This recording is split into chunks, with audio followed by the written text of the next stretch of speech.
On television, they were America's favorite family, smiling children lined up in color-coordinated outfits, a soft-spoken mother preaching modesty, a father talking about faith, values, and doing things God's way. This was the Duggar family, the very definition of wholesome Christian perfection. But behind the cheerful TLC music and carefully staged family prayers, something was deeply wrong. Because while viewers were watching weddings, babies, and Bible verses, one Duggar was hiding crimes so serious, they would later land him in federal prison. And the people meant to protect the children in that house chose silence instead. In 2022, America's golden son, Josh Duggar, was sentenced to federal prison for possessing some of the most disturbing material investigators had ever encountered. A man once paraded on television as a devoted husband, a loving father, and a moral compass for conservative Christian America was now exposed as something else entirely. And in that moment, the family that built an empire on family values, purity, and righteousness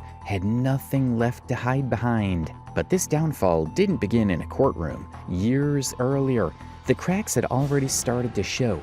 First with the cheating scandal that shattered Josh Duggar's carefully crafted image. Ended up confessing to us that he had gotten addicted to and that he had been unfaithful to his wife, and we were devastated. Josh Duggar admits to cheating on his wife and reveals a addiction. The Ashley Madison leaks revealed that the same man preaching fidelity and self-control had been living a double life, one filled with betrayal, hypocrisy, and entitlement. Slowly, almost imperceptibly, the Duggar children began to drift away from the rigid, cult-like structure they were raised in. This is what we have to do, like we're obligated to the family. Daughters who were once taught to stay silent started wearing pants, seeking therapy, setting boundaries, and eventually speaking out. Some distanced themselves entirely. Others began rewriting the narrative they were forced to live in for years. Eating disorders and panic attacks. It was very destructive because it was based on fear, superstition, manipulation, and control. And so I needed to be freed from those things. This wasn't a sudden fall from grace. It was the inevitable collapse of a system designed to protect image over victims, men over women, and faith over truth. A system that survived for years only because no one was allowed to question it. And to understand how this family collapsed, we have to go back to where it all began. At that time, and Jim Bob and I went upstairs, and I said to Jim Bob, I said, you know what, I sense that something is not right in Joshua's heart. He seems like he has a real spirit of pride. And as a mama, that you just, in your heart, it breaks your heart. You sense things. And I said to Jim Bob, I said, I don't know what it is. I don't know what's going on, but something is not right. I believe he has secret sin, and he's not repentant before God, and he's not sharing with Anna. And Dad and I prayed for him at that point, privately, alone in our room. And then Dad said to me, he said, well, maybe you should go and talk to Joshua. And I said, you know, I don't think I need to talk to Josh. I'm going to talk to our Heavenly Father, and I am going to cry out to God, and I'm going to pray and fast. And I remember Before the scandals, before the headlines, before the courtrooms, the Duggar family was marketed as a success story. And at the center of it all were Jim Bob and Michelle Duggar, a conservative Christian couple from Arkansas who presented themselves as living proof that faith, discipline, and obedience could create the perfect family. 19 wonderful children that love God and serve Him, and I'm just so thankful. Thank you, Michelle, for giving yourself to have these children. And I love you, and I'm more in love with you now than I was 26 years ago. I love you.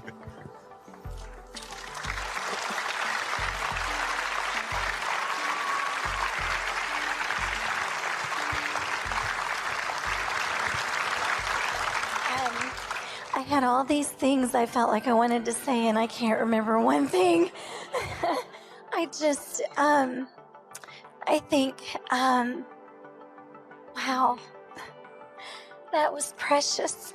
And I know how honored I am and how humbled at the same time for just the expressions of gratefulness. And I realize that the reason that we're all here is because of life, and that God is the giver of life. Jim Bob was the confident patriarch, the decision maker, the provider. At 7, it was so difficult because we had all these little ones and they had all these needs. We were their playmates. We were the ones to change all the diapers and to take them places and do everything. And it was very overwhelming. And Michelle would have days where she would call me and say, I'm just overwhelmed. The house is a mess. I can't get anything done. Michelle, soft-spoken and endlessly cheerful, embodied the role of the joyful, submissive mother who claimed fulfillment through motherhood alone. It's actually sad to see how Michelle was gradually manipulated and molded into a role where she came to believe the things she was passionate about or enjoyed were wrong or even degrading. Her own desires and interests were suppressed because her identity became defined entirely by responsibility for others' desires. There were other things that I began to learn. I was involved in cheerleading and gymnastics, and there was a lot of things that I did that I had no clue were such a distraction. So Michelle, when Michelle thought that she was out being a cheerleader and, kind of dancing around out there in a short skirt, she thought all these people in the crowd, all these guys were getting excited about team spirit. And she had no clue how guys thought. And how defrauding that was. Because defrauding is stirring up desires in someone that cannot be righteously fulfilled. And not having had someone to speak into my life, an adult that cared and loved and shared truthfully how this was a stumbling block, I just naively would mow the grass thinking I'm going to get sun and get some vitamin D and sunshine in a swimming suit. Totally immodest, and couldn't understand why the neighbors across the street did not like our family. But this little teeny bopper out there just naively causing her husband, probably her sons, to be defrauded. No clue had I ever understood those things back then. But God, in His mercy and His love, began to reveal these things to me. And it really was real to me because I thought, you know what? I went back to my high school. And this is the ideology you'll see over and over again throughout this story. Both parents genuinely believed that when something went wrong, it was always the woman's fault. Issues like molestation or harassment were often minimized, blamed on the girls themselves, or attributed to how they were dressed. The same rigid rules and expectations were then applied to their daughters. Parents have really encouraged us from when we were little kids to always make things right and ask for forgiveness. My mom always says, you will never go wrong if you humble yourself.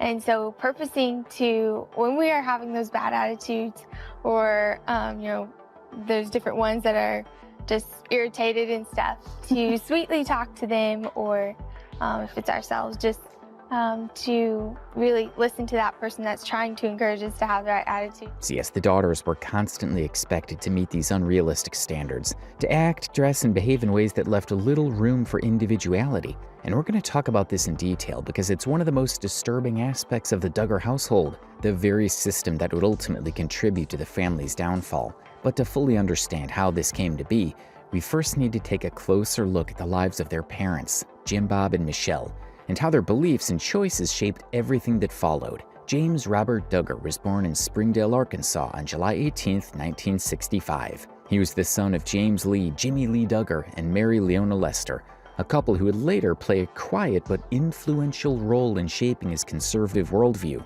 Duggar was educated at Shiloh Christian School, an institution rooted in evangelical values, where faith and discipline were emphasized, if not more, just as heavily as academics. Before becoming a reality television figure, Jim Bob built his income through real estate. He became a licensed realtor and began investing in commercial properties across his local area, gradually establishing himself as a small-scale real estate investor. This financial base would later help sustain the Duggar household and fund his repeated attempts at political relevance, even when those efforts failed to gain real traction. Jim Bob's political career, much like his public image, was driven by ideology more than results. From 1999 to 2003, he served in the Arkansas House of Representatives for District 6, representing northern Washington County.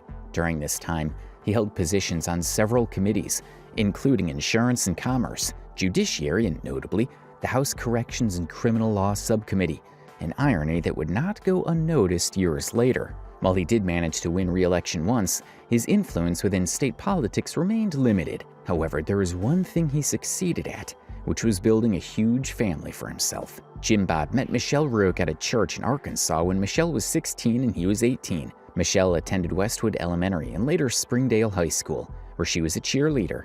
During her teenage years, she struggled with self-worth and bulimia, challenges that shaped her early life before meeting Jim Bob. She became a Christian while in high school, and it was through this new faith that she first crossed paths with Jim Bob, initially during a church visitation she does not even remember, and then the following year when she applied for a job at a frozen yogurt shop managed by Jim Bob's mother. Encouraged by him, she was hired, and shortly afterward, he asked her to attend his high school's banquet. After the event, they returned to Michelle's home and spent hours discussing the Bible, marking the beginning of a relationship that they believed to be grounded in shared faith and ideology. The couple married on July 21, 1984, and Michelle gradually transformed from a typical teenager into the soft-spoken, deeply devoted mother of a family that would eventually become a media empire, a role centered entirely around obedience, motherhood, and religious devotion. According to the Duggar family's own website, after the birth of their first child, Joshua, Jim Bob and Michelle initially decided not to have more children,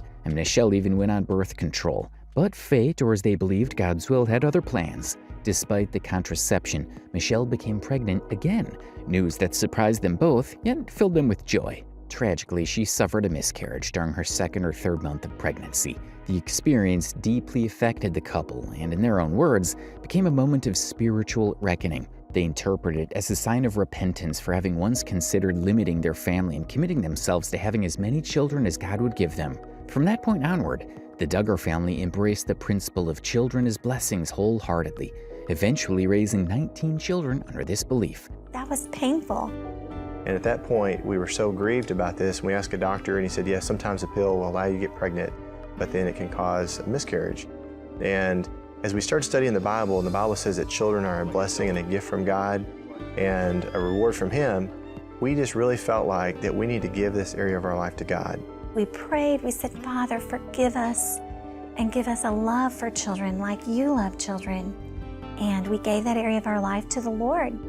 And right after that, God blessed us with twins.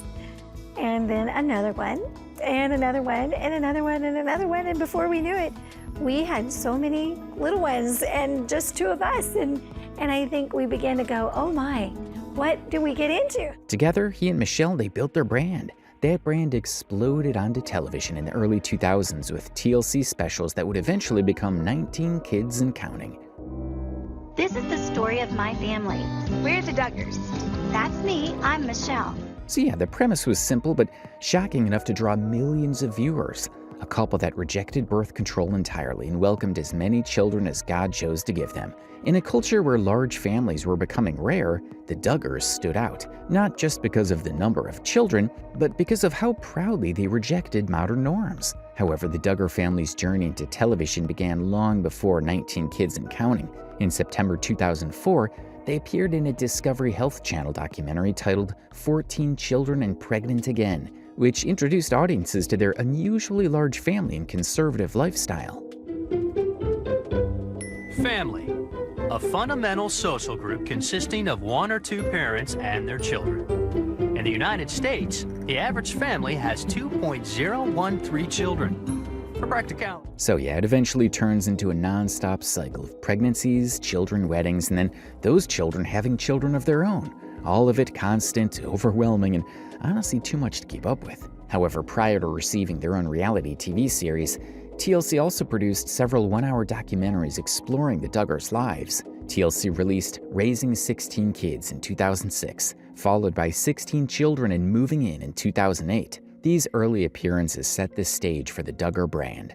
Wholesome, devout, and seemingly idyllic, long before the scandals and controversies would later overshadow their fame. TLC packaged the Duggars as wholesome, harmless, and inspirational. Viewers were invited into their home to watch chore charts, family prayers, modest fashion discussions, and carefully staged moments of chaos that always ended in smiles. The message was clear. This family wasn't just surviving, they were thriving. Central to that image were the Duggars' values. Well, our goal is to have a godly home where we raise our children to love the Lord and to serve each other and to have servants' hearts, and for them to realize that the world doesn't revolve around them.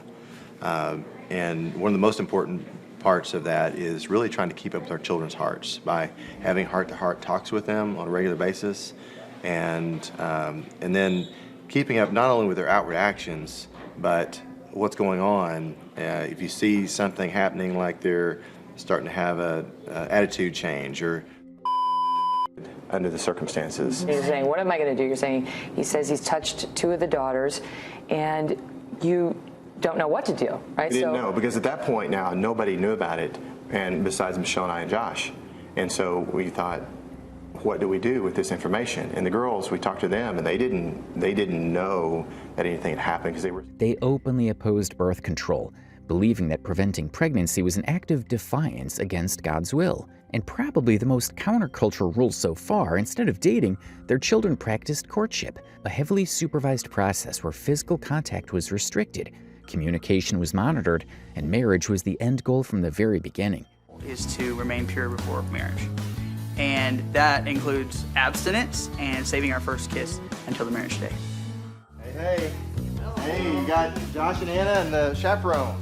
Hey. Good to see you guys. Yeah, our chaperone's busy. It's convenient. Hey, Josh. Modesty was treated as a moral obligation, especially for the girls.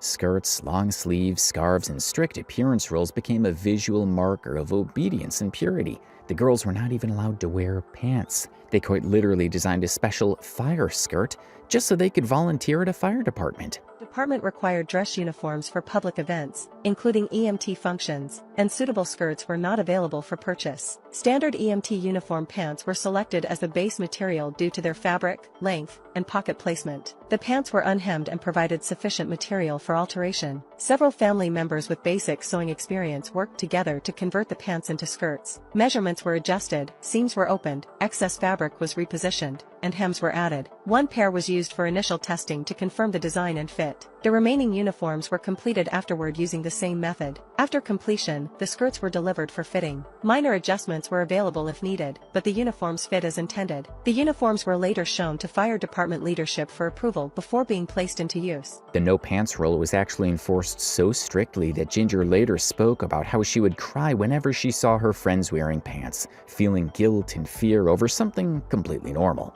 Yeah, same. I remember when a couple close friends started wearing pants, and I was like so brokenhearted over it. I remember crying over one friend, just thinking, oh, why are they doing that? She also talked about how huge it was for her family when she actually started wearing pants after moving away and getting married, and she had to call and discuss it with them. The need to call them up and yes, let them know. Because okay. it's a big enough thing in my family. Like, that's huge. Okay. It might seem so small, like Tara said, it seems so insignificant to so many, but for my family that was massive. And so I wanted to let them know, regardless of how things go, like, And let's not forget the way they chose to tell Ginger she was allowed to wear pants, treating it like a major decision rather than a basic personal choice. There's a lot in the media saying there is conflict between you guys about your choice to wear pants. Is there conflict? Right. I know a lot of people have had different speculations or ideas or whatever about conflict between us over the matter of pants. We had conversations before I started wearing pants, and just shared my heart with them where I saw the Lord leading me. I was really grateful for their response, and just, as I said, just to walk with the Lord convictionally and to seek to honor Him and to maintain modesty. And so I think I'm really grateful for their hearts and how they've just instilled that in us kids. It's okay that my kids may have different convictions than me. I know that He's leading them. And that's the most important thing, is their walk, their relationship with God. And they really love the Lord. Aww. And I honestly can say I have no greater joy than to hear that my children walk in truth It brings my mama heart so much joy. You're so precious, Ginge. Thank you. Love you. Some of the other rules the Duggar girls were forced to follow also revolved entirely around clothing and appearance. They were required to wear tank tops underneath their shirts at all times, just to make sure there was never even the slightest hint of a neckline showing. Wardrobe, I would say one of the key components is tank tops. Tank tops. We like to have our tank tops a little bit higher. Modesty standards and that sort of thing, like trying to bring up necklines on shirts and stuff. Gotta have about 30 of those around for all of us girls. It's hard to find those tank tops that aren't gonna scoop real low, and so we'll buy tank tops that have the little extra support inside and cut them out. This fits into what's commonly referred to as fundy fashion, a rigid style rooted in extreme modesty, where clothing is designed not for comfort or self-expression, but to prevent attention and suppress individuality. Michelle often bragged about this publicly, claiming that her daughters had invented modern modesty. The girls have kind of coined the idea of modern modest. They can still choose from a wide array of styles, but still stay modest. But in reality, these weren't creative fashion choices. They were restrictive rules meant to control how the girls presented themselves to the world. Any deviation, no matter how minor, was treated as a moral issue. In fact, there are photos from a family wedding where the bridesmaids' dresses were deliberately lengthened with, shall we say, very ugly underskirts because they were considered 2 inches too short. And these girls were taught to view all of this as something feminine and ladylike. To be feminine and to look like a lady. Honestly, looking at these rules and the way they were framed as traditional values, it feels less like the early 2000s and more like something pulled straight out of another century. The expectations placed on these girls were outdated and completely disconnected from the world they were growing up in. Besides this, gender roles in the Duggar household were rigid and non-negotiable. The boys were raised to lead, provide, and make decisions. The girls were raised to serve, nurture, and submit, first to their father and eventually to their husbands. And the boys wear black socks. All of our children, not just our girls, but boys and girls alike. Our goal is to draw attention to our countenance, to our face, and that helps us to decide what things we wear and what things are modest and appropriate. This mindset was the beginning of everything that went wrong with this family. The Duggar household ran on structure and hierarchy. Jim Bob's authority was absolute, and questioning it was framed not as healthy curiosity, but as rebellion. The children were taught that obedience brought blessings, while disobedience brought consequences, not just from their parents, but from God. We mean the kids were not allowed to watch TV, listen to music, or have a Walkman. Parents, there's no television, no internet, no Walkmans. That leaves plenty of time for good old-fashioned conversation. And the children are around the house more than the average kids because home is also school. Yes, you are looking at not only the mom, the lead buddy, but also the head teacher. They even believed that playing any kind of instrument, especially drums, was actually the devil's work. If you turn on music with drums, you're calling demons. There was one time I was on my way to a Bill Gothard conference, and one time we were on the way, I was in the very back row of a 15-passenger van, and somebody turned on Christian worship music. It had drums, and it was actually this guy in the front, and I was like, this is the day we all die, because somebody turned on drums, and that's what I was taught. If you turn on music with drums, you're calling demons. And I was crying in the back seat. That type of teaching really...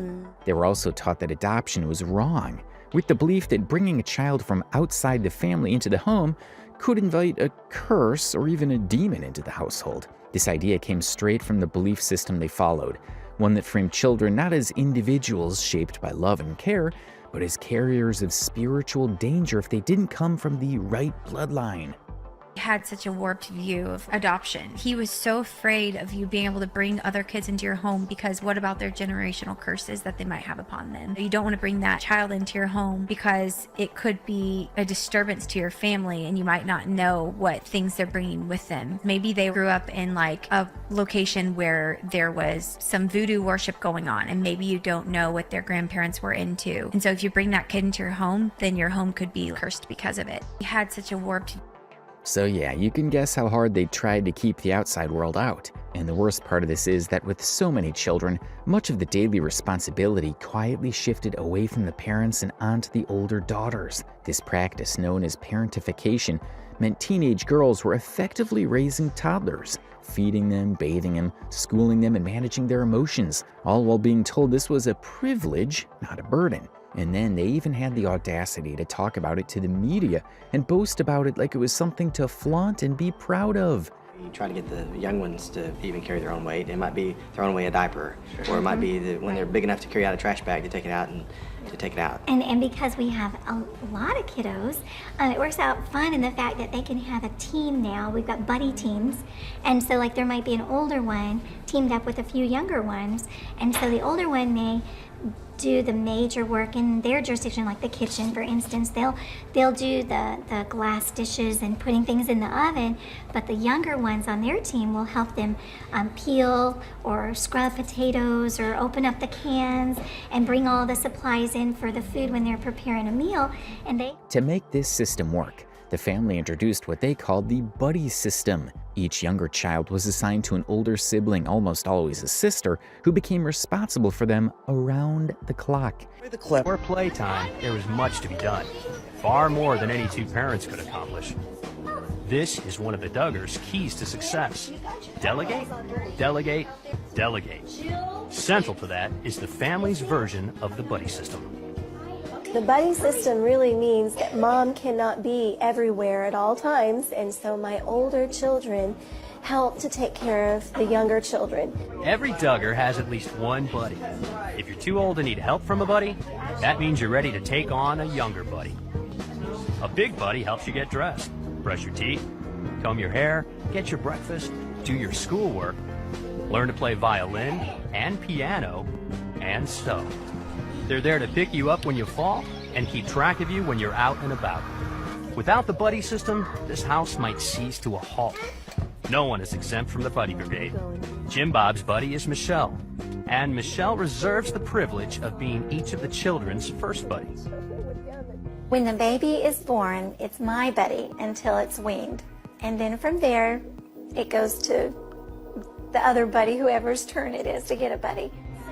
That means in just a matter of months, Michelle will soon have a new buddy. It was framed as teamwork and bonding, but in reality, it ensured that Jim Bob and Michelle could continue expanding the family while outsourcing the labor to their kids. On top of that, they created these chore charts they called jurisdictions, where each child was assigned specific responsibilities. Every kid had their own jurisdiction, and they were expected to manage those tasks like it was their full-time job, no excuses. And as you can expect, the males in the family were not allowed to babysit. It was only the sisters. They don't play hide and seek. You know, little ones don't sit on big boys' laps or people that you don't know, or even family members, you know, unless it's your dad. Now, this was actually very harmful. Parentification is widely recognized as a form of abuse because it forces kids into adult roles before they're emotionally or mentally ready. Instead of having their own childhood, the older children were made responsible for someone else's. They didn't get to just grow up, they were raised to raise others, while the actual parents stepped back and called it training. There were other practices as well that now raise serious questions. One of them was blanket training, a discipline method where very young children were taught to obey commands through physical correction. Many people were immediately horrified by this form of training because of how restrictive it was.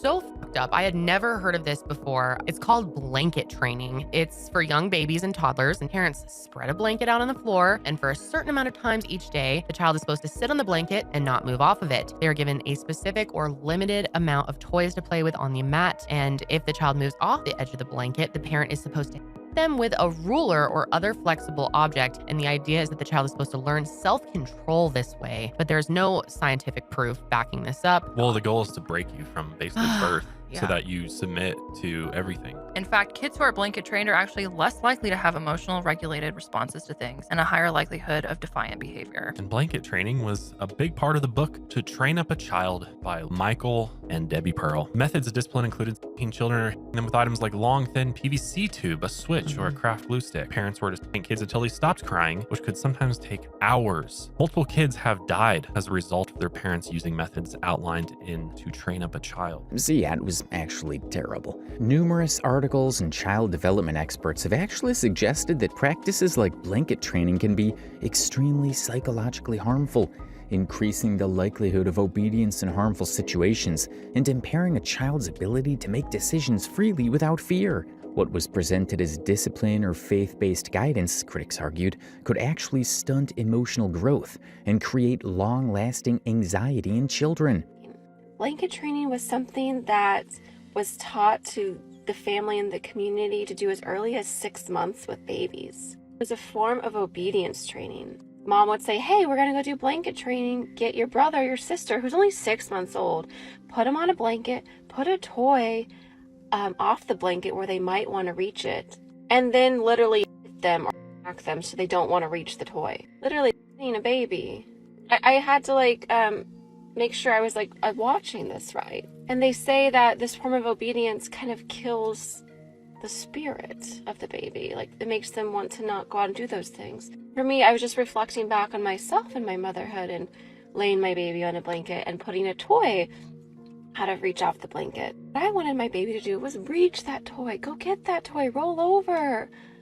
To think that the family was punishing that curiosity truly broke my heart. Still, none of this stopped the Duggar family from becoming reality TV royalty. To millions of viewers, they weren't extreme. They were different, and that difference was sold as admirable. A family that claimed to have all the answers in a chaotic world. But the image the Duggars sold to the public was carefully curated. As later events would prove, it relied on silence, compliance, and the unquestioned authority of the people at the top.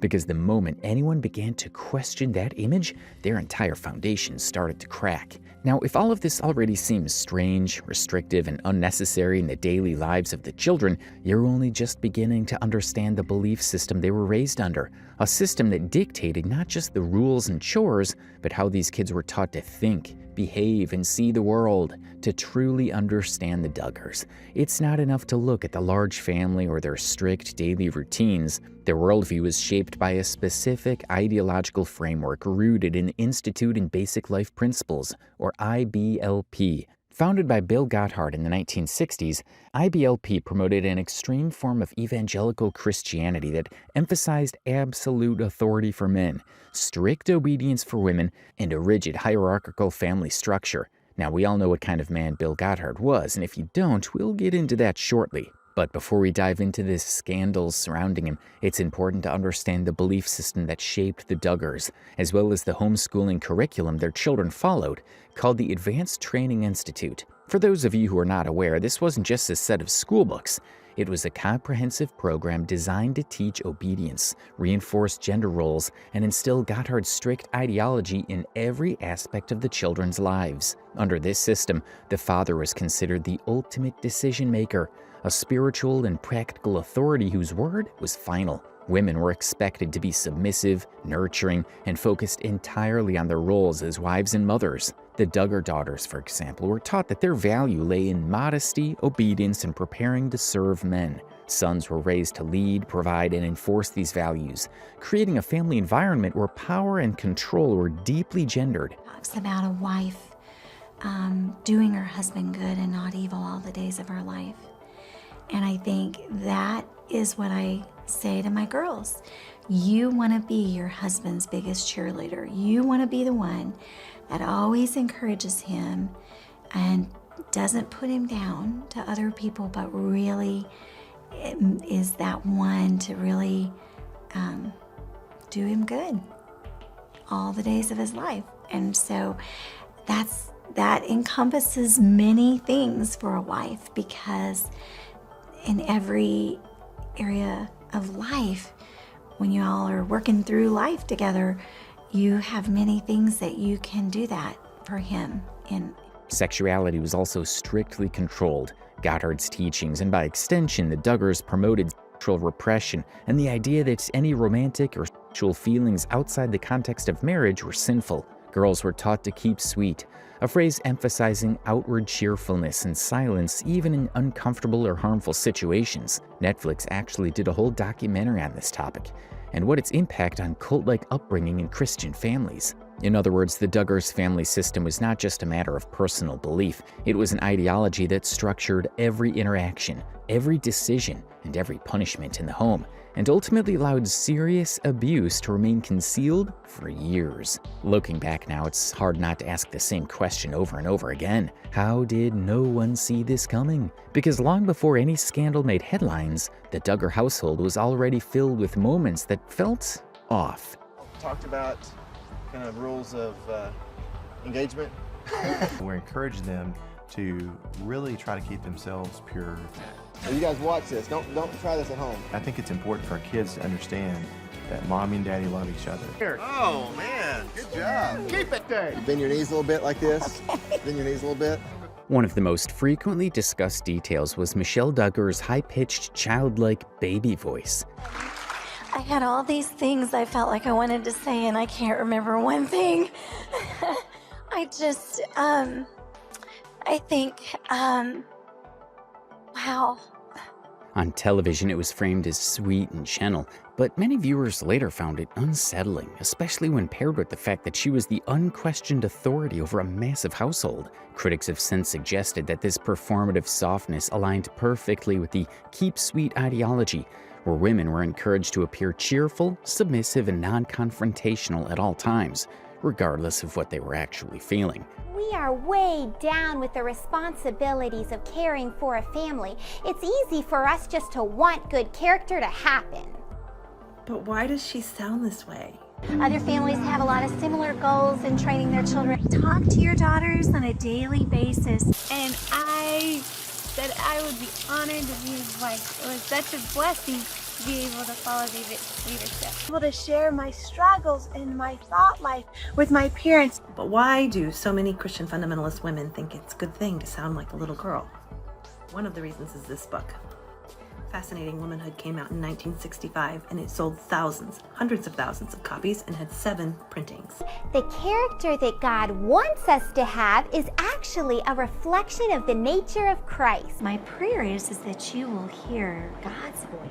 Then again, there was the way the daughters were raised compared to the sons. The girls dressed in extremely modest clothing, long skirts, layered shirts, strict appearance rules, all justified as protection against temptation. And they didn't just enforce these rules on themselves, they constantly judged other people too, openly ranking how modest someone's clothing was. Modesty wasn't a personal belief for them. It became a tool to look down on others, measure worth, and quietly shame anyone who didn't follow their strict standards. Thing is not going to be finding something she likes, but finding a modest wedding dress. Because if you try and get one that's high neck with sleeves, it's very difficult. I saw their modest dresses, and they weren't quite as modest as my mom was planning on having. Modesty is important just because I feel like I want to draw attention to my face, and that's been a learning process through my life. And it's very important to me to keep the attention focused in the right place. There'll be something there. Have a modest behind you. No, this is cute. I've seen others that in the store that I would put at closer to 0, but yeah. In between 5 and 0. On a 1 to 10 level of modesty, 10 being most modest, how modest is that? Meanwhile, the boys faced far fewer restrictions. They could dress comfortably, move more freely, and explore interests outside the home. From an early age, the message was clear. The girls were responsible for managing male behavior, even before they fully understood what that meant. We made Michelle Duggar really ask TLC to censor her knees because she thought it was too revealing. That my wholesome wear had, I needed to kind of pull my leggings down because I didn't realize that it was quite that revealing. And as we mentioned earlier, all of this stemmed from the homeschooling curriculum and belief system the entire family followed, a system heavily influenced by Bill Gothard, the founder of the Institute in Basic Life Principles. What the kids were taught wasn't random. It was directly shaped by Gothard's teachings. Here are just a few examples of his ideas he was promoting to children. And volume of rock music were specifically designed to be the sound of the countercultural, symbolizing the rebelliousness of young people of the 60s, not only to their parents, but towards all authorities as well. The people who created this sound knew what it was and deliberately set out to infect America's young people with it. Rock music always travels in a quartet. Its partners are drugs, immorality, and rebellion. And if that doesn't already set off every warning bell, it's important to note that in later years, in 2014, Bill Gothard stepped down from his leadership position after nearly 30 women came forward accusing him of abuse and harassment. In 1961, Bill Gothard establishes these local workshops on how to parent, how to raise your kids, how to discipline. Kids obey the parents obey the pastor obeys Bill Gothard, and I guess Bill Gothard talks to God himself. I don't think anyone ever questioned it. He got his revelations directly from God, so. I look at Bill Gothard himself and what he has been accused of. The allegations are that Gothard and harassed them. Gothard had a lot of money and resources, so he countersued some of the original plaintiffs. When I testified in court in front of him, I locked eyes with Bill. It was kind of like, looking the devil in the eye. In Amazon's 2023 Shiny Happy People, The Duggar Family Secrets, the documentary actually dives deeply into the influence of IBLP teachings and the role Bill Gothard played in shaping the Duggar upbringing. An article in Good Faith Media written by John D. Pierce explains exactly what Bill Gothard's teachings were and how they affected families like the Duggars. The article reads, "He taught polytheism. He told a bizarre story of a girl's vision problems being tied to her Cabbage Patch doll, which he claims was named for the Norse god of blindness. He granted enormous power to Satan over Christians, just a wee bit less than God, but only if one conforms to Gothard's teachings. A strict legalist, he presented faithfulness as primarily a bunch of do's with even more don'ts. His teachings, rooted in unyielding structures of male authority, were to be unquestioned. His overt sexism was revealed not only in his teachings, but also in his attempted jokes that demeaned women as nagging and inappropriately seeking nice things from their ruling husbands. So yes, the man who became famous for teaching godliness, purity, and modesty was the very same man preying on women behind the scenes. And this is a pattern you'll start to notice as we talk more about the guiding figures Josh Duggar had while growing up. Almost all of them were firm believers in the idea that they had the authority to control how the girls and women around them behaved, how they dressed, how they acted, and how they were expected to exist. However, other than this, like we previously mentioned, childcare was another glaring red flag in the teaching. Despite having two parents, the majority of daily parenting responsibilities fell almost entirely on the older daughters. Now, before talking about the older sisters, it's important to understand just how large the Duggar family actually was. Jim, Bob, and Michelle Duggar had 19 children in total, 10 daughters and 9 sons, all born between 1988 and 2009. Their first child, Josh, was born in 1988, followed by twins Jana and John David in 1990. Over the next 2 decades, children arrived in rapid succession. Jill in 1991, Jessa in 1992, Ginger in 93, Joseph in 95, Josiah in 96, Joanna in 97, twins Jedediah and Jeremiah in 1998, Jason in 2000, James in 2001, Justin in 2002, Jackson 2004, Johanna 2005, Jennifer 2007, Jordan Grace in 2008, and finally Josie in 2009. This nearly uninterrupted cycle of pregnancies created a strict hierarchy within the household, where age determined power, responsibility, and freedom, a structure that would deeply shape the lives of the children, especially the oldest daughters, Jana, Jessa, Ginger, and Jill. They cooked, cleaned, homeschooled, bathed toddlers, and managed emotional labor, effectively acting as surrogate mothers. And like we said before, this wasn't occasional help, it was a permanent system. The boys were largely exempt from these duties, reinforcing the idea that caregiving was women's work and leadership was reserved for men. In one interview, Michelle even said that big boys don't babysit, and also that little ones don't sit on big boys' laps. Said we don't let, they don't play hide and seek. Little ones don't sit on big boys' laps or people that you don't know, or even family members, unless it's your dad. Now, this might sound strange at first, but there was a very specific reason this rule existed, and it all centered around the so-called golden child, Josh. The extent of this neglect became disturbingly clear when Jim Bob and Michelle were out of town and their youngest daughter, Josie, was just a year old at the time, suffered a seizure while under the care of Jana. Even more disturbing, this medical emergency was filmed by TLC's camera crew and later used as the opening scene of an episode of 19 Kids and Counting.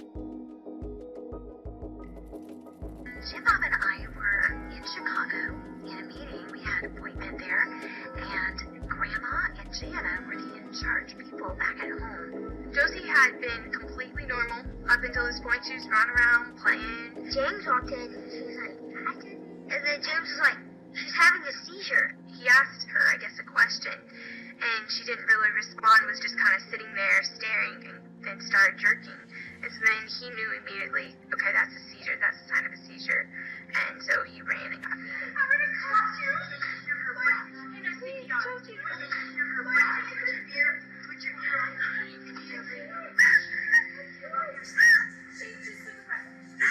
Scott was just a few. Honestly, this is just horrific. It's deeply disturbing that Michelle and Jim Bob allowed something like this to happen in the first place. A medical emergency involving a baby is not entertainment. It's not something that should ever be recorded, edited, and broadcast to the world. Beyond the obvious danger, the situation was profoundly traumatic for the children who witnessed it, especially Jana, who was still a teenager at the time. She was clearly being instructed to press her ear to the baby's sister's stomach to check whether she was still breathing. No child should ever carry that kind of responsibility, and if something had gone wrong, Jana would have lived with that guilt forever, simply because Josie was assigned to her care. That alone shows how reckless and cruel this system truly was. And then there's TLC, whose content decisions deserve serious scrutiny, regardless of parental consent. Choosing to air moments like this reveals just how far the network was willing to go for ratings, even at the expense of a child's safety and well-being. And while this is the most horrific moment so far, there is still more. The family's obsession with purity only deepened with time. Courtship rules were rigid, physical contact was heavily policed, and even basic interactions between unmarried men and women were treated as spiritually dangerous. I think that with courtship, it almost put up a false sense of safety around that relationship where it left out any room for error. And you weren't allowed to see, okay, who is this person actually? What self-control do they have? What boundaries are they actually going to push? And I think that that was something, looking back, now that I see was an issue with it. There's dating, there's courting, there's some people that have all these other words for it. But describe to me what that means to you. I would say not like recreational dating, like for fun, but actually having a purpose, like purposeful dating, having a reason behind what we're doing. But what's your reason? Yep, Marjorie. You got to watch a lot of us going through different relationships, all different walks of life, but you're able to find the common things that you can set together. And you may be saying, hey, we're going to draw our line here. Some people say they'll draw it over there. I know for Anna and I, we say let's draw the line on not cheating on your wife, and also not getting convicted for child.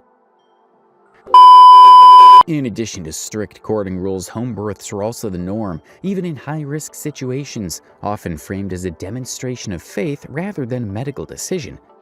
I will say, when it comes to birth, there is a certain, there can be a judgment or like a feeling that you feel if you don't do everything super holistic. And I think that that can be an imbalance because, for instance, a lot of my sisters, they chose to have home births for one of their kids, some of them a couple of their kids. Most of them were transported, had issues in their pregnancy, in their labor. And once again, control and ideology took precedence over individual well-being. And like we mentioned earlier, looming over all of this was Josh Duggar, the oldest son. He was treated differently, given more freedom, more trust, and far more leniency. Josh was clearly the golden child, the heir to the Duggar name. While the girls carried the weight of responsibility and restraint, Josh was praised, elevated, and protected. On its own, each of these details might have seemed harmless or just old-fashioned, but together they formed a pattern built on control, silence, and unequal power.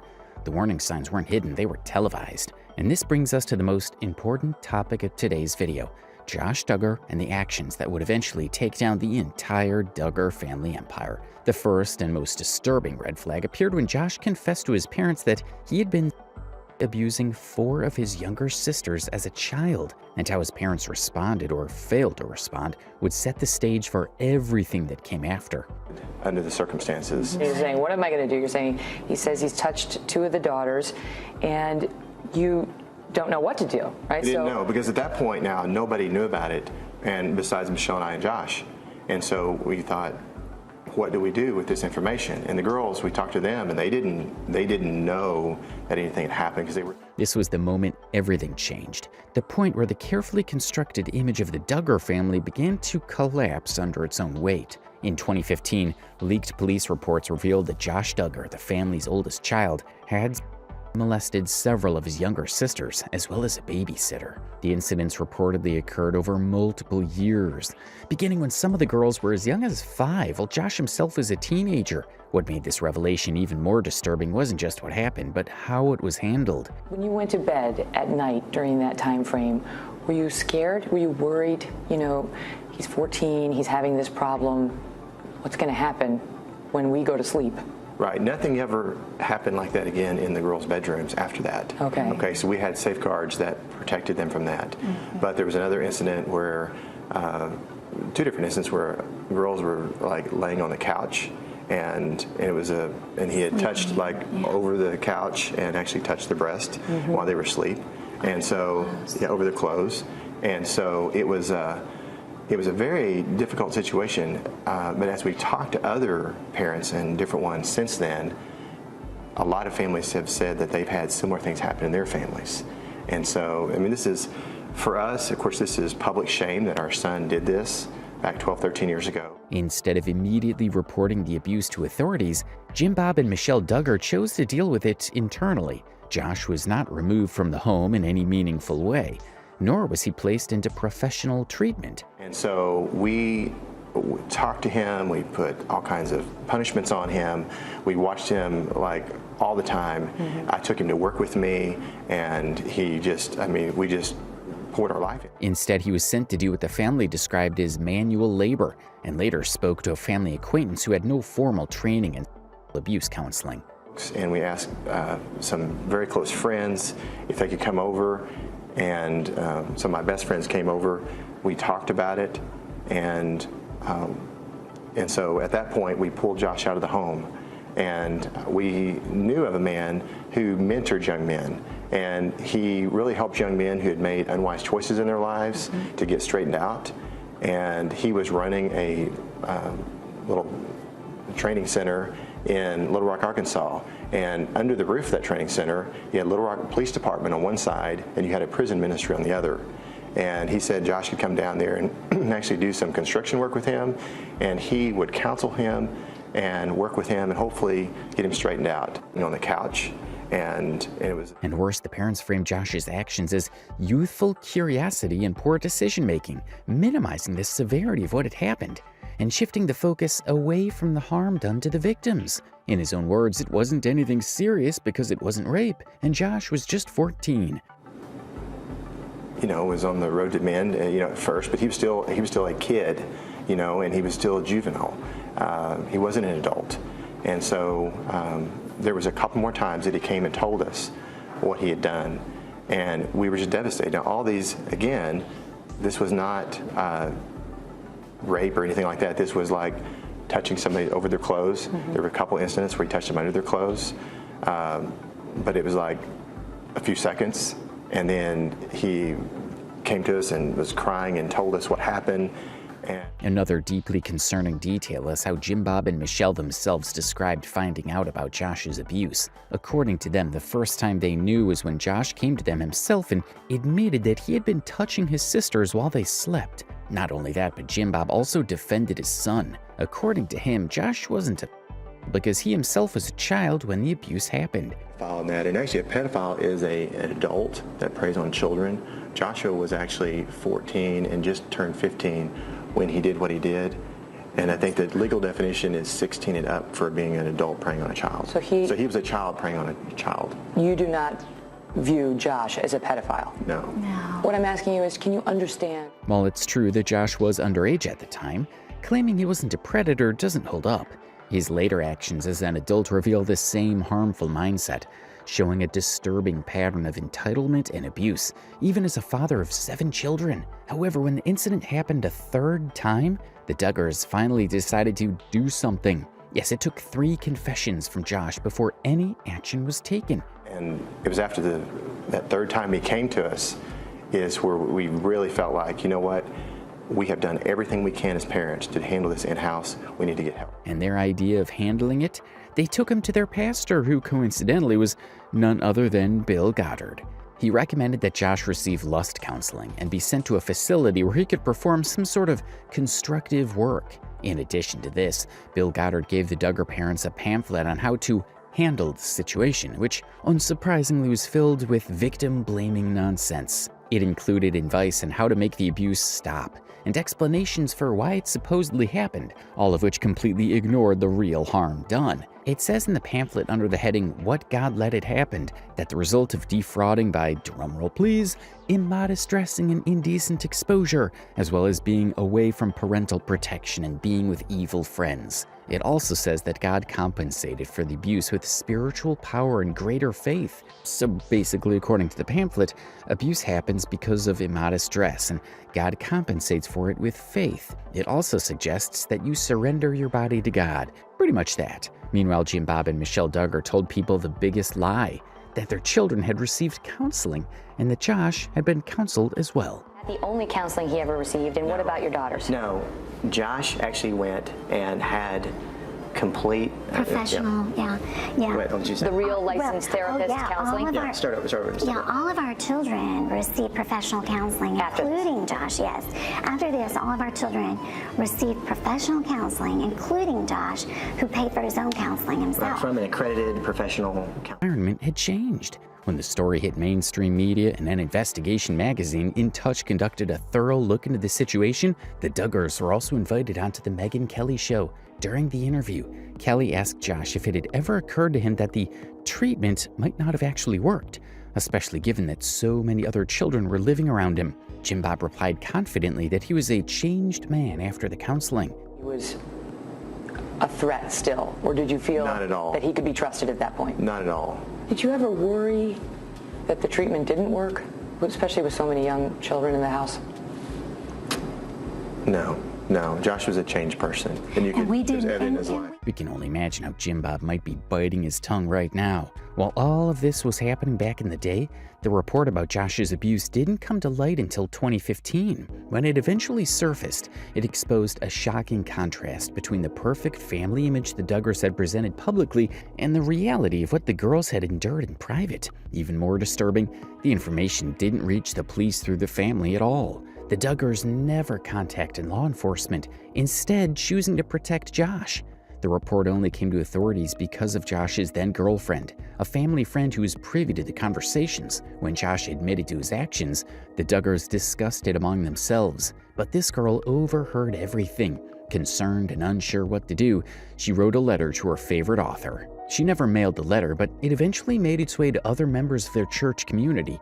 From there, it was sent to Oprah Winfrey's company, Harpo Studios, just as the Duggars had planned appearances on her show. The chain of events shows just how little the family wanted the truth exposed, and how much they prioritized protecting their image over protecting their children. Oprah's team eventually forwarded the letter to the police, and a formal police report was filed. Unsurprisingly, Oprah Winfrey immediately canceled the Duggars' scheduled appearance on her show. According to the police report, an unidentified person had written a letter years ago describing an incident where Josh had been assaulting his sisters. The undisclosed person placed the letter inside a book. It is unknown who wrote the letter, and Jim Bob and Michelle will not disclose who wrote the letter. The book was loaned out to a member of the Duggars' church, and the letter was found.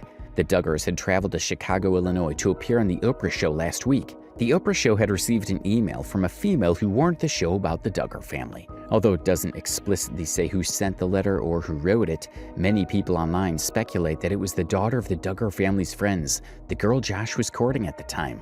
When Jim Bob was asked why he never reported Josh to law enforcement himself, he claimed that he and Michelle had taken Josh to a family friend, Colonel Hutchins, for guidance. Hutchins, by the way, is currently in prison facing his own charges. According to court records, Hutchins, a longtime Arkansas state trooper and acquaintance of the Duggar family, was arrested in 2005 on multiple counts of possessing explicit material involving children, including very young girls. He pled guilty in 2007 to 8 felony counts of possessing visual material depicting the abuse of minors and was sentenced to 5 years in prison. Jim Bob said that he also had a very stern talk with Josh about the situation. This perfectly illustrates what we meant earlier. Josh simply didn't have the right men guiding him as a child, and honestly, not even a decent mother.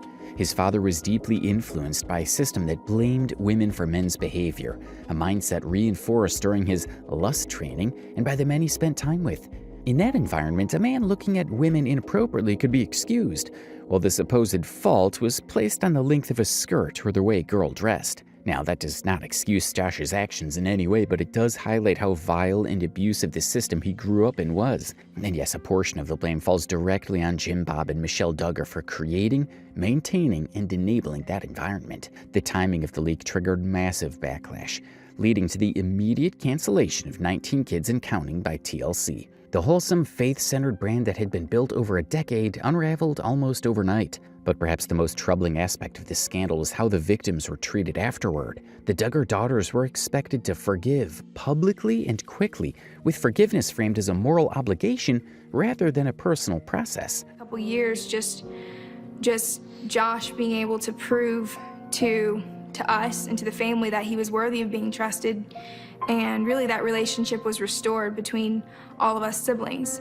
2 of the sisters were even placed on national television, seated beside their parents, to defend the family and downplay the abuse. Their pain was filtered through talking points about grace, forgiveness, and protecting the family's testimony. In a household where female suffering was often reframed as personal responsibility, the girls were once again asked to carry the burden of something that was never their fault. And so yes, the news led to TLC canceling 19 Kids and Counting. But honestly, the network was far from done exploiting the cash cow that was the Duggar family. Only 5 months after the show was discontinued, TLC launched a spin-off called Counting On. It followed basically the same formula, documenting the family's life, weddings, and milestones. But with one key difference: Josh Duggar was no longer part of the show. Instead, the spotlight shifted to the sisters and their romantic lives. In other words, TLC's move was a clear attempt to shush critics and sweep the scandal under the rug, while continuing to profit from the Duggar brand. Josh himself released a very brief and many would say pathetic apology, claiming he had learned from his mistakes. But the reality is that the apology did little to repair the damage or account for the long-term harm his actions caused. And in many ways, it felt like another step in the family's attempt to protect their image. But the Duggar story didn't end with the molestation revelations from the early 2000s being leaked in 2015. What followed over the next decade would compound the family's public humiliation, reveal deep hypocrisy, and ultimately lead to the collapse of the Duggar media empire. In 2015, just months after 19 Kids and Counting was canceled following the molestation report leak, another scandal hit Josh Duggar's public image, this time related to his marriage. Josh married Anna Duggar in 2008, while they were both just 20 years old. Like almost every Duggar before them, they started having children quickly. By the time the molestation revelations and the Ashley Madison leak surfaced in 2015, Josh and Anna already had 4 children, and Anna was pregnant with their 5th. Josh was named in the Ashley Madison data breach, a high-profile global hack of a cheating and extramarital affairs website, revealing his use of the platform. Now, if you guys aren't familiar with Ashley Madison, it's a dating website designed for married people looking to have affairs. Yeah, infidelity on demand. In 2015, a hacker group called the Impact Team breached Ashley Madison's servers and released private user data to the public. And guess who showed up in the leaks? Josh Duggar. Not only did he have 2 separate accounts on the site, but he also paid for a guaranteed affair. This wasn't just a minor slip-up.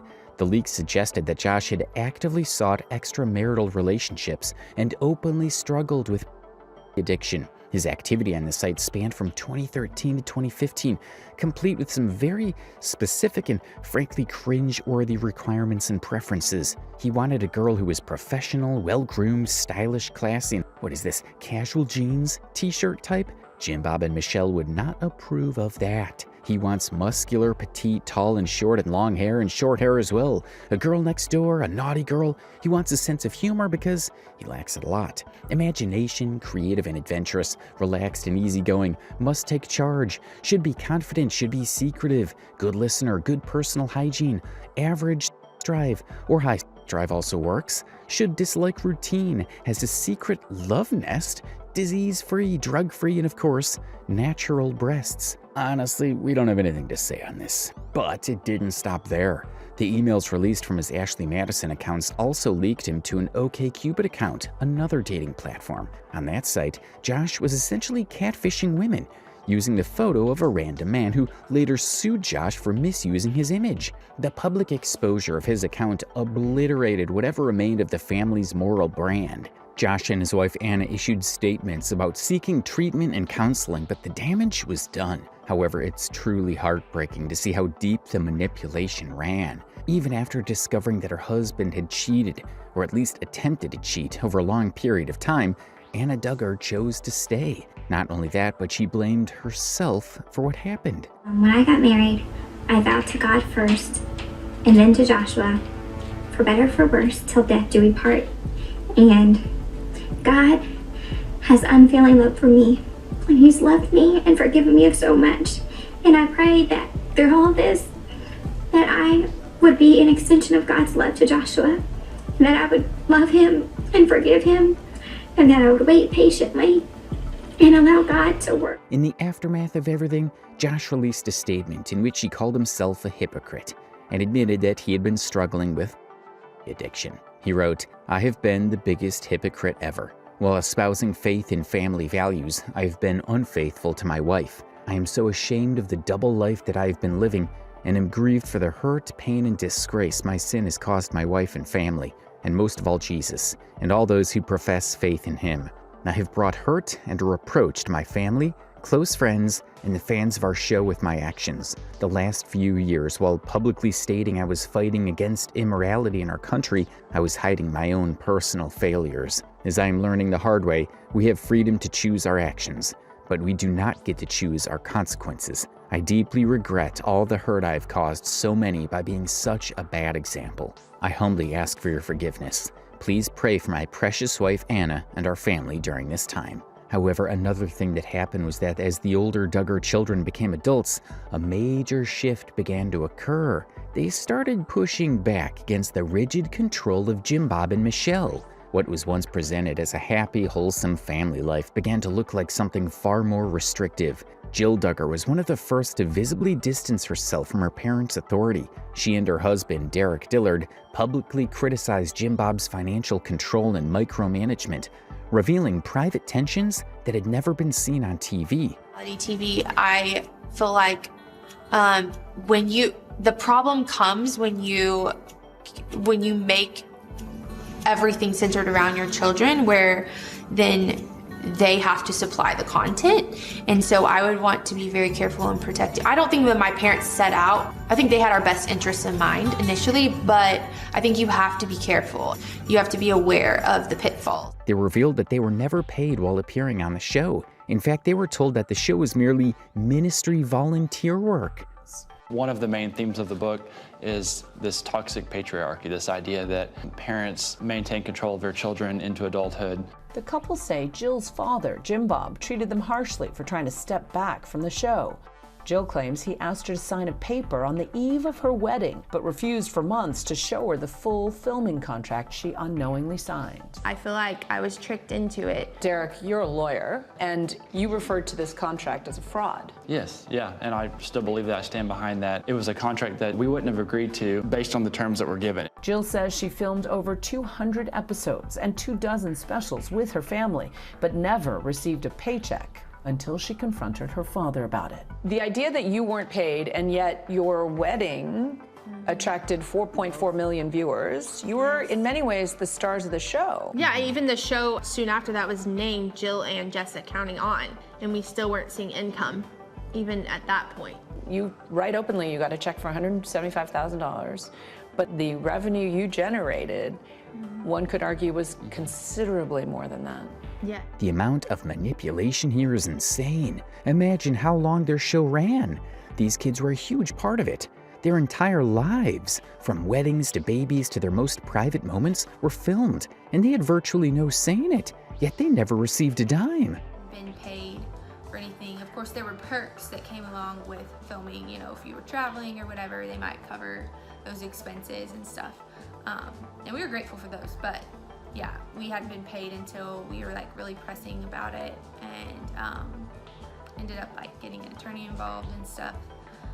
And basically. Beyond Jill, the daughters began making personal choices that would once have been unthinkable, pursuing therapy, getting piercings, wearing different clothing, including pants, and expressing views that clashed with the family's old-school Gothard-influenced values. Ginger Duggar started speaking out about her experience growing up under strict rules and expectations, and the sisters shared more candid stories in her book, Becoming Free Indeed. She also appeared on a lot of podcasts and interviews and confessed how controlling, manipulative, and cult-like her upbringing was that she had to endure. Ginger Duggar was one of the 19 kids and counting who grew up on TV. This is the story of my family.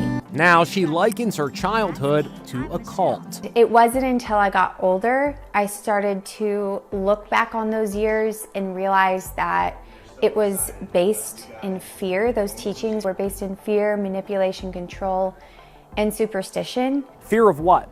Fear of God coming down on me and waiting to get me at any turn. Would you characterize it as a cult?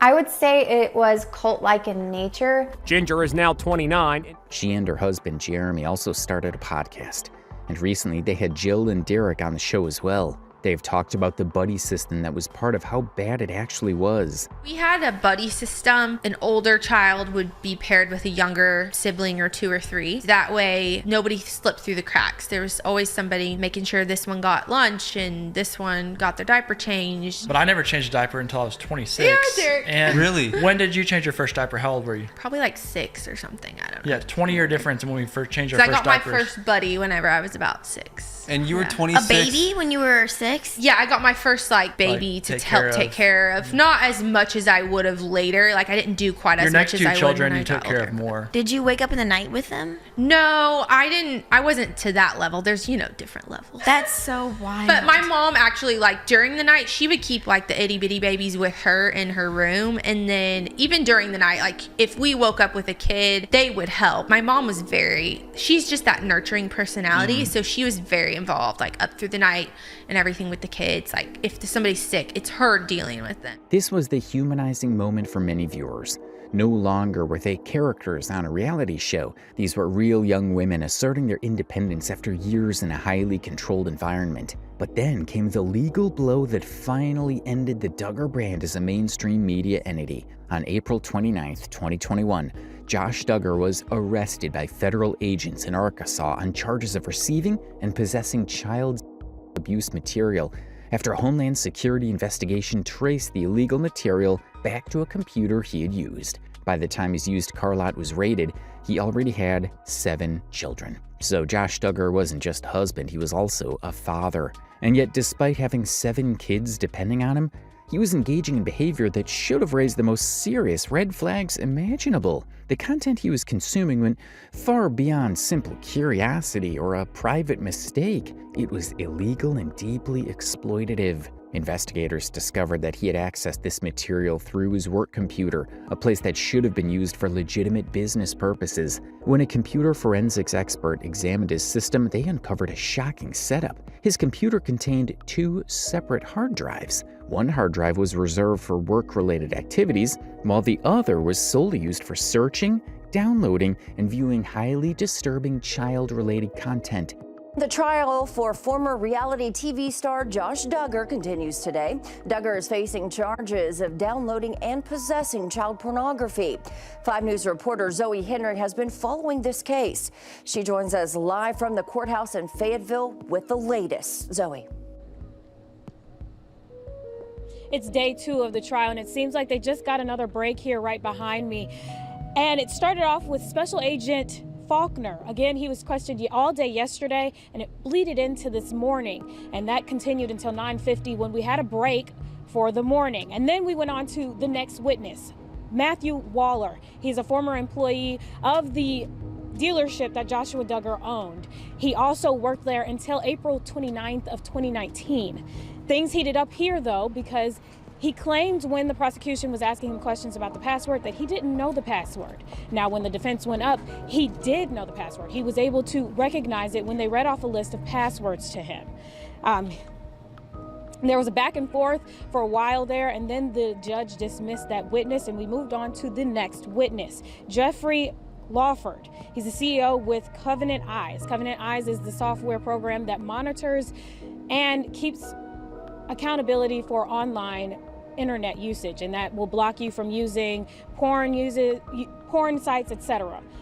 I'll have more details on that coming up. The deliberate separation of these drives suggested premeditation and awareness of wrongdoing, highlighting just how troubling and dangerous his actions were, especially for someone who's entrusted with the care of his own children. Another shocking detail that came to light during this time was that Josh Duggar was actually using a program called Covenant Eyes, which is designed to help people resist consuming illicit content. The software works by monitoring a user's activity and sending notifications to a trusted accountability partner if any slips occur. In Josh's case, the accountability partner was none other than Anna Duggar. Yet despite this system being in place, he continued to browse highly inappropriate and illegal material. The fact that he even maintained a separate hard drive for this content demonstrates a deliberate effort to hide his actions and avoid accountability, making it all the more disturbing that someone who is a father of 7 children was engaging in such behavior while supposedly under constant supervision. Here's a recording from Josh Duggar's investigation, where he was directly confronted about the computer software. But we're part of a specialized task force, and that task force is called the Internet Crimes Against Children Task Force. Yep. Based on an ongoing investigation, one of our task force affiliates in the Eastern District was able to directly connect to a certain IP address that was participating in the uploading and sharing of known videos and images of child pornography. I have quite a few questions about it, but I don't know, how much you can divulge. But I'm curious. You're saying there's images being uploaded or images being downloaded?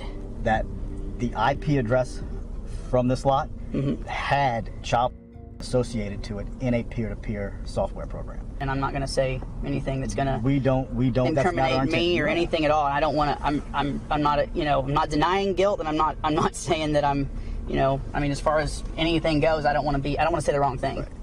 Okay. Have you ever used or do any of these electronics currently on the property have any of those types of software downloaded onto them? Yes. Which devices are we talking about?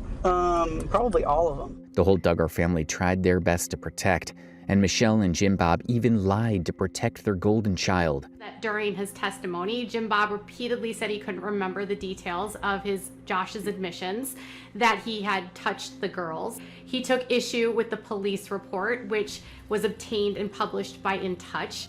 He said this was something for a young man to come forward. He said calling it a juvenile record and a sealed case. He said he couldn't remember when he was asked about the report, called it tabloid information, and he said, "I'm not going to allow it." "Are you going to allow that?" he asked the judge. Literally, he asked the judge if the judge is going to allow tabloids. He says this report is tabloid.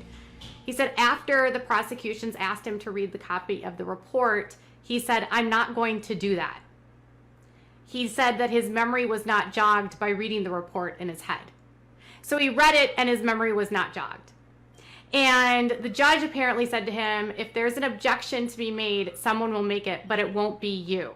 Josh pleaded not guilty, but after a short trial in December 2021, a federal jury found him guilty of both charges related to knowingly receiving and possessing child material depicting abuse of minors.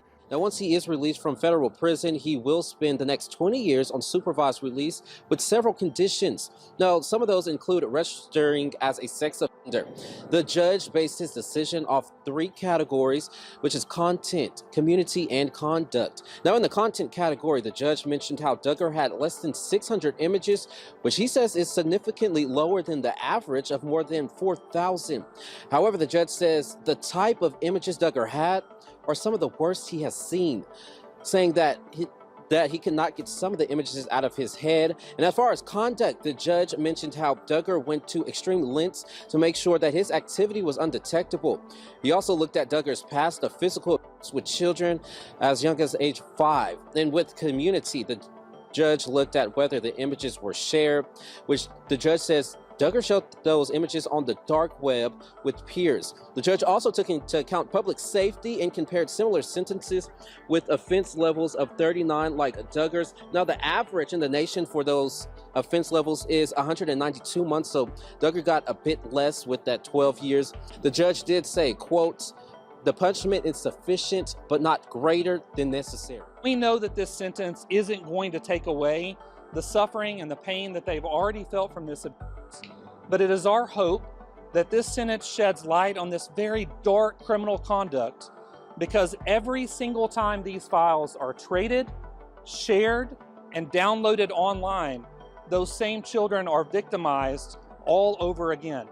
Since Josh's sentencing, several family members have spoken out again. The prosecution introduced evidence showing Josh hid the material and used encryption to avoid detection, and even referenced his prior history of abuse in arguing for a strong sentence. On May 25, 2022, Judge Timothy Brooks sentenced Josh Duggar to 151 months in federal prison, 12 years and 7 months, along with 20 years of supervised release, a fine, and requirements to register as a sex offender. He appealed the conviction, but all appeals were rejected, including by the U.S. Supreme Court in June 2024, which declined to hear his challenge to the ruling. Because of the severity of the crimes and the sentencing guidelines, he's not going to be released for a long time. However, while the trial was still ongoing, both his mother and his wife wrote letters to the judge asking for leniency. In those letters, they described Josh Duggar as a good, faithful man and emphasized his role as a husband and father,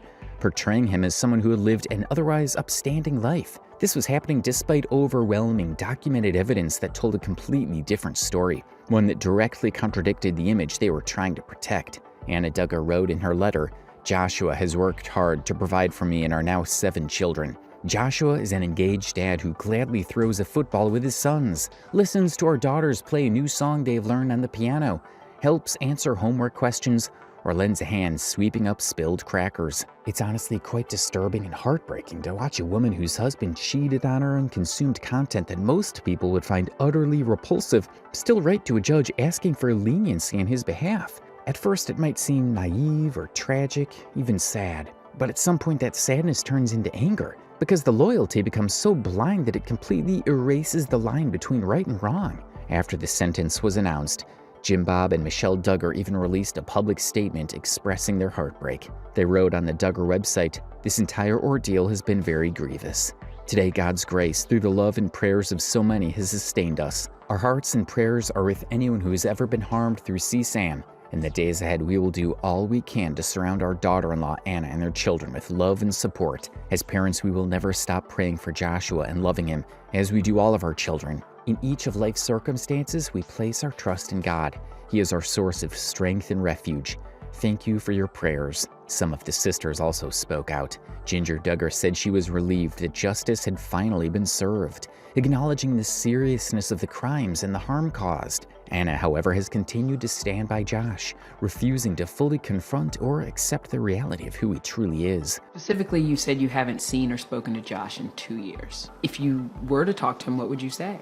It's so tough to speak about. My heart, it really breaks for the victims and their families, and so that is always in my mind and on my heart. But my prayer for my brother is that he will repent and truly be broken over his sin. I'm grateful that justice is being served, and I think that that is the best way that I can love at this point, is just to pray and ask God to do the work that only he can do in his heart.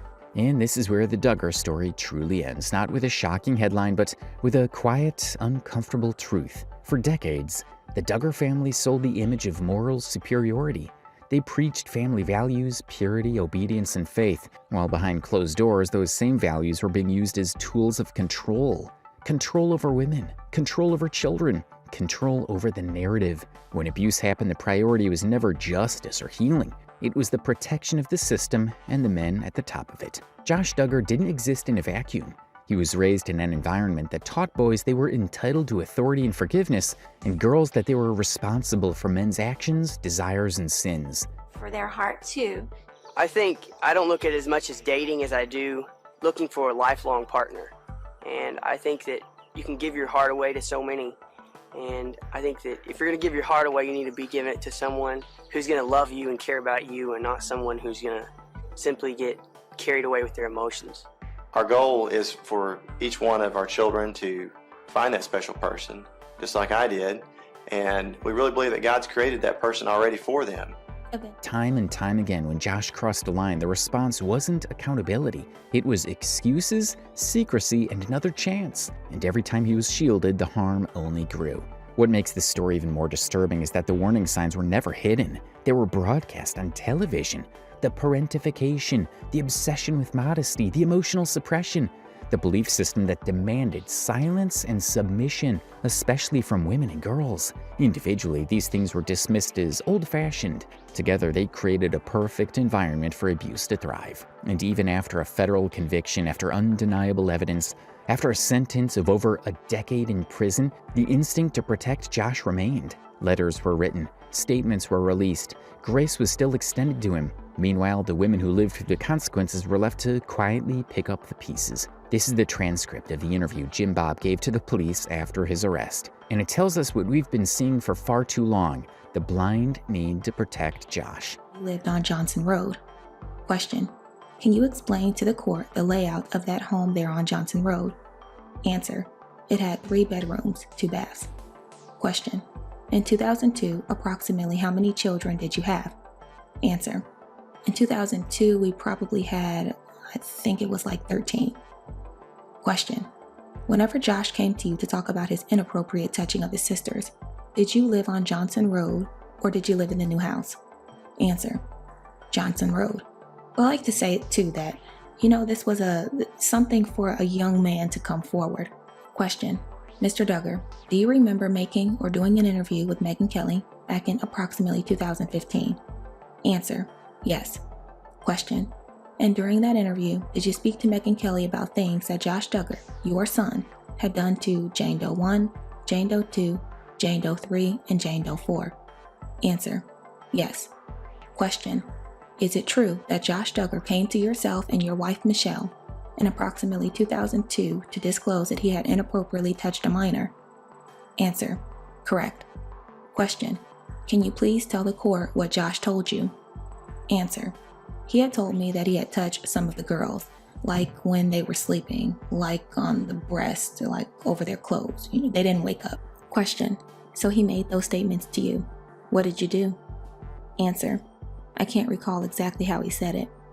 Question: but just a minute ago you said that he came to you and said that he inappropriately touched them on the breast while they were sleeping. Answer: correct. But he didn't say it in that exact, I don't remember exactly how he said it, but that was the synopsis of what happened. Yes. Question: so he made those statements to you. What did you do? Answer: I mean, it's been like 18, 19 years ago, so I don't remember exactly all the details. I mean, it's been a long time ago, but I mean, there was kind of a sequence of what we did as parents. And I mean, we were shocked that this had happened, but we were thankful that he came to us on his own and told us, because we wouldn't have known had he not told us. So my wife and I got together and we, over a period of time, we eventually ended up calling the elder of our church. Question: what do you remember him telling you in that subsequent disclosure that he made? Answer: okay, the way I remember it, it was like he touched the breast when someone was sleeping, and I don't remember which one or whatever, but anyway, that did, yeah. Question: do you remember Josh telling you that he had touched the vaginal area of one of those minors? Answer: no. Question: you don't remember that? Answer: no. When asked about the details in the 2006 police report, Jim Bob stated, quote, But the most important part of this story isn't Josh Duggar. It's the daughters who slowly, painfully began to reclaim their voices. It's Jill setting boundaries. Ginger is speaking openly about the harm of the belief system she was raised in. It's the small acts of rebellion, pants, therapy, and honesty that represented something much bigger: freedom. The downfall of the Duggar family wasn't sudden, it was inevitable. Because you cannot build an empire on silence, shame, and control and expect it to stand forever. And maybe that's the real lesson here.